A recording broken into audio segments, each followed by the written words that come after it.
వారి ప్రవర్తనతో జగన్మోహన్ రెడ్డి, షర్మిల కొన్ని కుటుంబాల్లో చిచ్చు పెడుతున్నారని, అన్నా చెల్లెళ్ళ బంధానికి కొత్త అర్థం తీసుకొస్తున్నారు అంటూ షర్మిల గారిని ఉద్దేశించి, జగన్మోహన్ రెడ్డి గారిని ఉద్దేశించి ఒక వార్త ఇప్పుడు సోషల్ మీడియాలో చక్కర్లు కొడుతున్నటువంటి నేపథ్యంలో ఈ అంశం మీద మనతో మాట్లాడేందుకు ప్రముఖ రాజకీయ విశ్లేషకులు కృష్ణకుమారి గారు ఉన్నారు. మేడంతో మాట్లాడదాం. మేడం నమస్తే. నమస్తే మేడం, కొంతమంది కుటుంబాల్లో జగన్మోహన్ రెడ్డి, షర్మిల తమ వ్యవహార శైలితో చిచ్చు పెడుతున్నారు, అన్నా చెల్లెళ్ళ బంధానికి ఒక కొత్త రూపం వీళ్ళు తీసుకొచ్చారు అంటూ ఒక వార్త ఇప్పుడు సోషల్ మీడియా వేదికగా చక్కర్లు కొడుతూ ఉంది. ఏంటి మేడం దీని మీద మీ విశ్లేషణ ఏంటి? ఇప్పుడు గత కొద్ది కాలంగా అంటే కొంచెం మనం వెనక్కి వెళ్ళాలి. ఒకప్పుడు ఎలా ఉండేదంటే కుటుంబాల్లో కట్న కానుకలు, లాంఛనాలు, మంచి చెడులు చూసుకుంటూ ఎంతో కొంత ఇచ్చి పంపించేవాళ్ళు ఆడపిల్లని. అది కొన్ని సంవత్సరాలు చాలా సంవత్సరాలు నడిచిపోయింది. నడిచిపోయిన తర్వాత ఎన్టీఆర్ వచ్చిన తర్వాత ఎన్టీఆర్ ఏం చేశారంటే ఆడపిల్లలకి ఆస్తిలో హక్కు ఇచ్చారు. అవును, ఇచ్చి ఆయన చట్టం తీసుకొచ్చింది 87లో తీసుకొచ్చారు. 86లో తీసుకొచ్చారు. 86లో తీసుకొచ్చి 86కి బిఫోర్ పెళ్ళిళ్ళైన వాళ్ళకి ఈ చట్టం వర్తించదు. 86 తర్వాత పెళ్ళిళ్ళైన వాళ్ళకి తండ్రి ఆస్తిలో సమానమైన హక్కు ఉంటుంది, కొడుకుతో సమానంగా కూతురుకు కూడా హక్కు ఉంటుంది అని చెప్పి ఇచ్చారు. అది ఒక ల్యాండ్ మార్క్ జడ్జిమెంట్. ఆయన ఊరికే ఇప్పుడోళ్ళలాగా కబుర్లు చెప్పి వదిలేలా. ఆయన ఒక మాట ఇచ్చారంటే దాన్ని చట్టం చేసిన దాకా నిద్రపోయేవాడు కాదు పెద్ద మనిషి. అయితే ఆయన అలా చేశారు. చేస్తే ఇది చూసి వేరే రాష్ట్రాల వాళ్ళు కూడా సుప్రీంకోర్టుకి వెళ్ళారు. వెళ్తే సుప్రీంకోర్టు ఏం ఆలోచించిందంటే, ఎందుకు పద్దాక ఈ రాష్ట్రం అడిగి ఆ రాష్ట్రం అడిగి వీళ్ళని చూసి వాళ్ళు అడిగి వాళ్ళని చూసి వీళ్ళు అడిగి ఇదంతా ఎందుకని చెప్పి సుప్రీంకోర్టు ఒక జడ్జిమెంట్ ఇచ్చేసింది. వాళ్ళు చట్టం చేస్తూ ఆడపిల్లకి మగపిల్లాడితో పాటు సమానంగా తండ్రి ఆస్తిలో హక్కు కల్పిస్తూ దానికి బేస్డ్ ఆన్ దట్ అనేది ఒకటి ఉంటుంది ఎప్పుడు లాలో.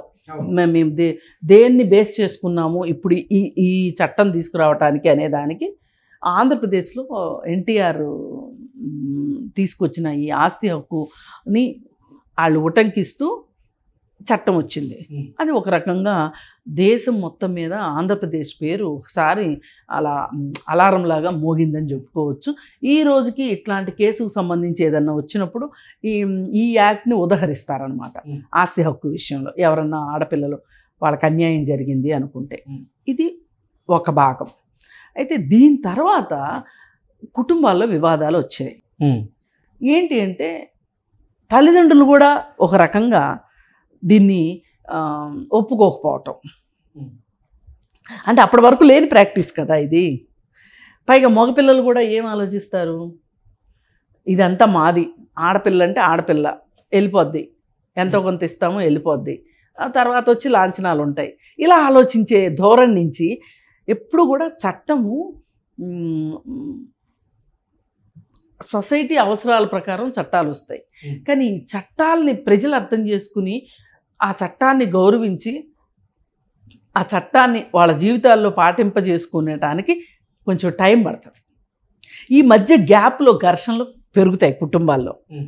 అయితే ఇలా కొనసాగుతూ ఉన్నాయి. కొంతమంది ఏమో ఆడపిల్లలు సరే నాకు అన్నయ్య కావాలి, ఆస్తి ఉన్నా లేకపోయినా పర్వాలేదు, అన్న బాగుంటే నేను బాగున్నట్టే అనుకునే చెల్లెళ్ళు ఉంటారు.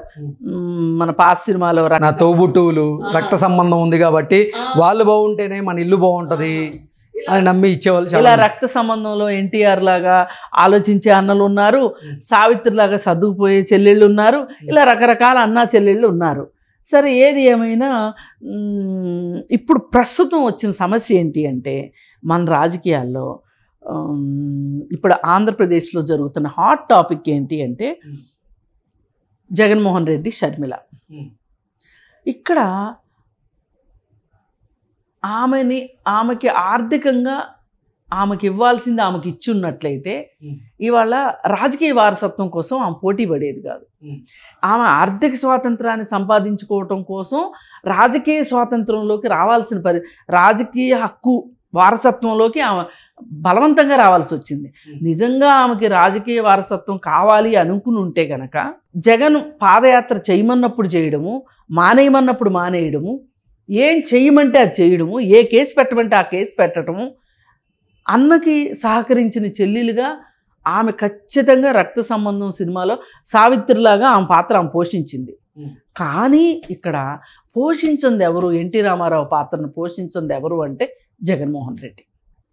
జగన్మోహన్ రెడ్డి ఏ కోసైనా పైగా వాటా ఇస్తూ అది అప్పుగా చూపించాడు అంటే అంతకంటే దారుణం ఇంకోటి లేదు. మామూలుగా అయితే ఇప్పటి వరకు షర్మిల ఎక్కడా చెప్పలే ఈ మాట.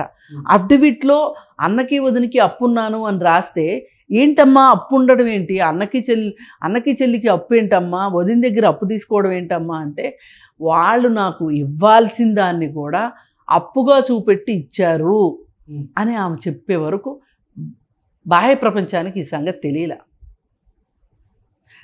ఇది విన్న తర్వాత ఎవరైనా సరే ఇప్పుడు అప్పు ఉంది అని ఆమె అఫిడవిట్లో పెట్టింది అంటే అఫిడవిట్ ఒక రకంగా 100 రూపాయల స్టాంప్ పేపర్ లాంటిది.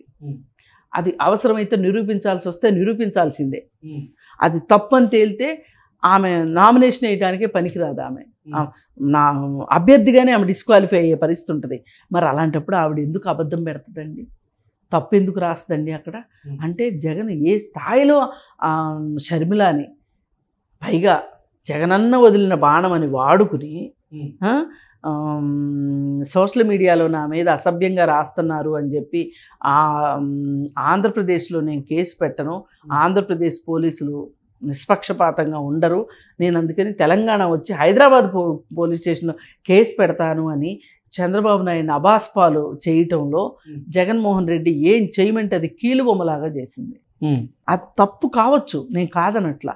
కానీ నువ్వు చెల్లెల్ని ఎలా వాడాలో, ఎందుకు వాడాలో, ఎప్పుడు వాడాలో వాడేవు కదా. మరి ఆ చెల్లికి ఆస్తి ఇచ్చే విషయంలో నువ్వు ఎందుకు తప్పు చేసావు?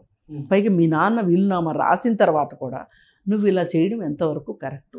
ఇది ఏ అన్నైనా చూశాడు అంటే సామాన్య ప్రజలు ఇప్పుడు యథా రాజా తదా ప్రజ అంటారు.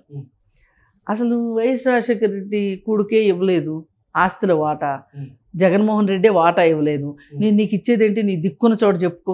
వైఎస్ జగన్మోహన్ రెడ్డికి ఫాలోవర్స్ చాలామంది ఉన్నారు కాబట్టి ఆ ఫాలోవర్స్లో మా జగనన్నే ఇవ్వలేదు షర్మిలకు ఆస్తి, నేను నా ఆస్తిలో ఎందుకు సమాన హక్కు నీకు ఇవ్వాలి అంటూ వాళ్ళు ప్రశ్నిస్తే ఆ కుటుంబం పరిస్థితులు ఎక్కడి దాకా వెళ్ళా? ఇప్పుడు ఎక్కడి దాకా వెళ్ళవండి, కోర్టులకు వెళ్తాయి. ఇంకెక్కడికి వెళ్తాయి? కోర్టులోనే వేస్తారు. ఇవాళ ఎవరు వచ్చి పాత రోజుల్లో లాగా ఒక ఇంట్లో అన్నా చెల్లెలు పోట్లాడుకుంటుంటే వచ్చి పెద్ద మనుషులు వచ్చి పంచాయతీలు చేసే రోజులు పోయినాయి. ఎవరికంత తీరిగ్గా ఓపిగ్గా లేరు పెద్ద మనుషులు. ఊళ్ళల్లో పెద్ద మనుషులు అనేవాళ్ళే తగ్గిపోయారు.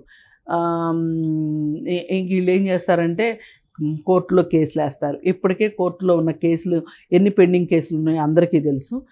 ఇప్పుడు మామూలుగా ఏంటంటే పోక్సో కేసులకి, కుటుంబ తగాదాల విషయాలకి, అంటే భార్యాభర్తల విషయాలకి స్పెషల్ కోర్ట్స్ ఉన్నాయి మనకి, ఫ్యామిలీ కోర్ట్స్ ఉన్నాయి మనకి. పోక్సో కేసులు వాదించడానికి పోక్సో స్పెషల్ కోర్ట్స్ ఉన్నాయి. ఇప్పుడు ఈ జగన్మోహన్ రెడ్డి పుణ్యం అంట ఇదే కనుక అందరూ పాటించారనుకోండి, చాలామంది పాటిస్తారు ఖచ్చితంగా. ఎందుకంటే ఏ వంక దొరుకుతుందా ఎగ్గొట్టాలని చూసేవాళ్ళు ఉంటారు మనుషులు. అయితే ఇప్పుడు స్పెషల్ కోర్ట్స్ పెట్టాల్సిన పరిస్థితి వస్తుంది. అంటే కుటుంబాల్లో నువ్వు పెట్టే చిచ్చు రేపొద్దున ఈ కేసులన్నీ మామూలు కోర్టుల్లో పడి ఆ ఒత్తిడిలో ఆ కేసుల గురించి అవ్వక స్పెషల్ కోర్ట్స్ పెట్టాల్సిన పరిస్థితి వస్తుంది. ఇప్పుడు బట్ట బయలైపోయింది. మీరు నేను మాట్లాడామని మన మీద పడి ఆడవక్కర్లా, ప్రపంచం మొత్తానికి తెలిసిపోయింది. ఒక చెల్లికేమో ఆస్తిలో వాటా ఇవ్వాల, ఇంకొక చెల్లికేమో తండ్రి లేకుండా చేశా. ఆ చెల్లికి మోసం చేసినట్టేగా, ఆ చెల్లికి అన్యాయం చేసినట్టేగా.